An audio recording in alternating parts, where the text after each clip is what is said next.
Class कल हमने discuss किया था आपके साथ लिक्विडिटी एडजस्टमेंट फैसिलिटी, और आपको वहाँ पर बताया था कि लिक्विडिटी एडजस्टमेंट जो फैसिलिटी होती है वो यह एक जो है मॉनेटरी पॉलिसी का ही टारगेट है और मॉनेटरी पॉलिसी का टूल्स है जिसे अडॉप्ट करके आरबीआई जो है मनी के सर्कुलेशन को कंट्रोल करती है।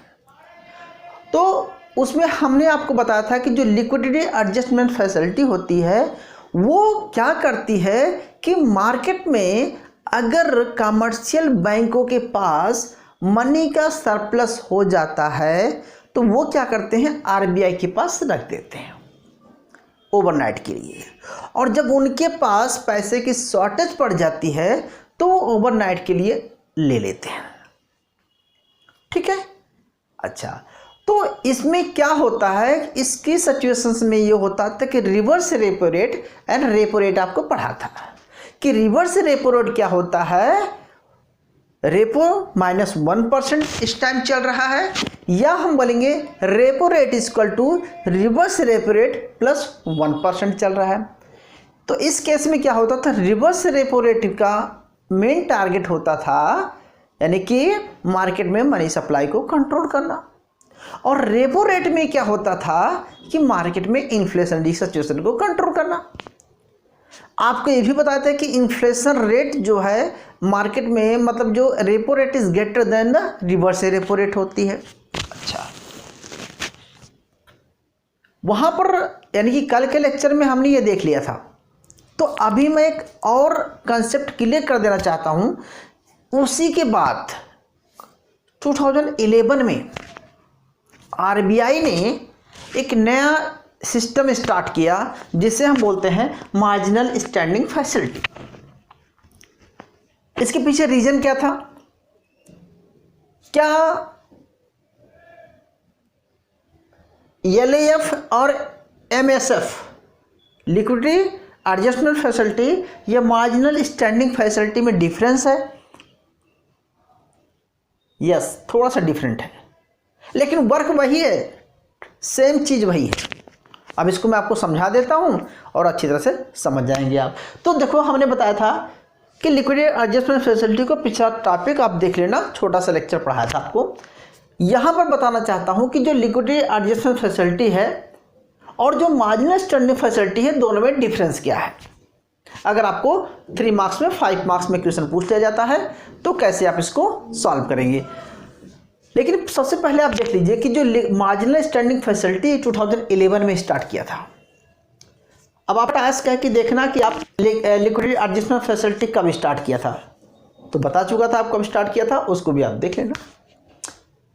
फिर हम बताएं कि जब 11 में ये आया तो इसमें क्या है मेन डिफरेंस। तो देखिए, जो marginal standing facility is the rate which is the scheduled bank could borrow fund overnight from the RBI against the approved government securities। Clear हुआ टर्म? कहना चाहता है कि जो मार्जिनल स्टैंडिंग फैसिलिटी रेट है वो क्या है, which is schedules bank, only कौन bank, only schedules bank could borrow fund overnight, okay, from the RBI against approved government security. यानी कि वो गवर्नमेंट सिक्योरिटी उनके पास जितना, उसके बिहाफ पे वो जो है ओवरनाइट के लिए फंड को ले सकते हैं आरबीआई से।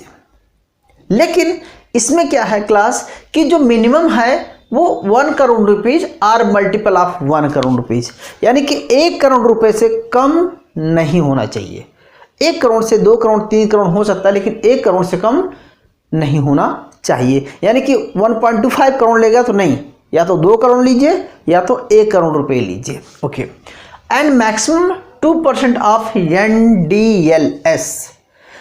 बैंक के पास जो net demand all time deposit and liabilities, उसके बाद जितना टाइम डिपॉजिट एंड लायबिलिटीज है उसका जो नेट है, ठीक है, उसका 2% मैक्सिमम हो सकता है। यानी कि उसके पास जितना कारोबार हो रहा है, लायबिलिटीज और एसेट जो है उसका नेट जो निकालते हैं यानी कि बैंक के पास, वो अपनी कमर्शियल बैंक उसका 2% ही जो है वो ले सकता है, बारो कर सकता है, लोन ले सकता है।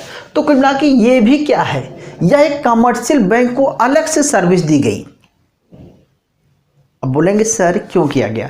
देखो मैं एक बताता हूँ कि कई बार कमर्शियल बैंक को आपको पढ़ाया था कि कॉल मनी या नोटिस मनी के पैसे according commercial bank to commercial bank से पैसा ले सकता है, लेकिन वो अपने SLR CRR के रिक्वायरमेंट को, यानी कि जो मिनिमम रिक्वायरमेंट रेशो है, अगर फुलफिल नहीं कर पा रहा है और उसे लगता है कि इन फ्यूचर में 10 दिन 2 दिन 4 दिन और नहीं हो पाएगा, अगर उसे कहीं से फंड नहीं मिल रहा है तो RBI के पास वो जा सकता है। ठीक है, अच्छा अब थोड़ा सा डिफरेंस भी समझ लीजिए क्या है क्लास, कि जो LAF था और MF था, दोनों में स्लाइटली डिफरेंट क्या है। पहला है लिक्विडिटी एडजस्टमेंट फैसिलिटी, समझ गया इसको, और मार्जिनल स्टैंडिंग फैसिलिटी बोलते हैं, समझ गया आपको। इसमें क्लास मिनिमम 5 करोड़ रुपीज है, इसमें मिनिमम 5 करोड़ रुपीज, और यहां पर है मिनिमम 1 करोड़ रुपीज। यहां पर ऑल क्लाइंट्स हैं, यानी कि RBI के अंडर में कमर्शियल बैंक ही नहीं, शेड्यूल्स बैंक है, नॉन शेड्यूल बैंक नहीं, जितने भी LIC कंपनीज है, डेवलपमेंट इंस्टीट्यूशन है या म्यूचुअल फंड, जो भी रजिस्टर्ड है RBI में, वो सारे ले सकते हैं। लेकिन MSF जो है, सिर्फ जो है शेड्यूल्स बैंक ही इसको अडॉप्ट कर सकते हैं। और देखिए LAF rate always repo rate ही होता है।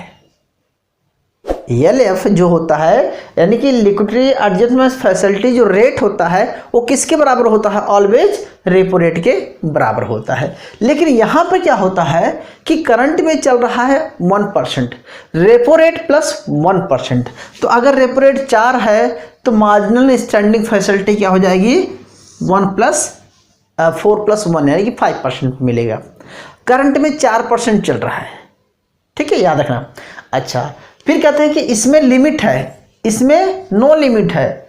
अगर लिक्विडिटी एडजस्टमेंट फैसिलिटी में कोई भी इंस्टीट्यूशंस, कोई भी क्लाइंट जो है, कोई लिमिट नहीं है, 1 करोड़ 2 करोड़ 10 करोड़ जितना भी ले सकता है। मिनिमम 5 करोड़ है और 5 करोड़ के ऊपर जितना मर्जी वो ले सकता है, कोई लिमिट नहीं है। लेकिन मार्जिनल स्टैंडिंग फैसिलिटी में क्या है, NDRS में क्या है, 2% ऑफ लिमिट। उसके बाद जितना नेट टाइम लायबिलिटी डिपॉजिट है उसका सिर्फ 2% ही जो है वो लोन्स ले सकता है मैक्सिमम। तो यहाँ पर मैक्सिमम की कोई सीमा नहीं है। अगला क्लास आपको पहले पता है कि जो रेपो रेट क्या होता है, रेपो रेट होता है reverse repo rate plus 1%। Okay, लेकिन ये क्या होता है, मार्जिनल स्टैंडिंग फैसिलिटी क्या होता है, रेपो रेट प्लस 1%। तो याद रखना कि जो लिक्विडिटी एडजस्टमेंट फैसिलिटी होती है उसमें हम क्लास क्या करते हैं, रिजर्व में 1% ऐड करके रखते हैं तो रेपो निकलता है। लेकिन यहाँ पे जो रेपो रेट है, ठीक है, उस रेपो रेट में जितना निकलेगा उसको हम मार्जिनल स्टैंडिंग फैसिलिटी बोलेंगे। तो सर आप एक तरीके से और भी ले सकते हैं, कह दीजिए कि सर हम रेपो रेट प्लस 1%, ठीक है। तो ये है, या हम ऐसा भी कर सकते हैं कि रिवर्स रेपो रेट प्लस 1% यानी कि 2% कर दीजिए। अगर हम रिवर्स रेपो रेट में 2% डायरेक्ट कर सकते हैं तो मार्जिनल स्टैंडिंग फैसिलिटी निकल जाएगी, ये भी कर सकते हैं। तो बेसिकली हम यहाँ पर देखते हैं कि रेपो रेट का 1% हम ऐड कर देते हैं। तो ये था कि डिफरेंस, स्लाइटली डिफरेंट क्या है कि MSF और LAF में डिफरेंट क्या था। अगर आपसे पूछा जाता है एग्जाम में तो शॉर्टकट में आप बता देना।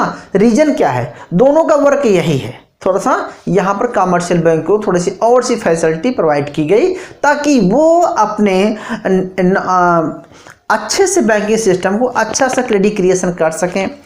जो कुल मिला के हमारा बैंकिंग सेक्टर रिफॉर्म का ही पार्ट है ये देखा जाए तो, ठीक है।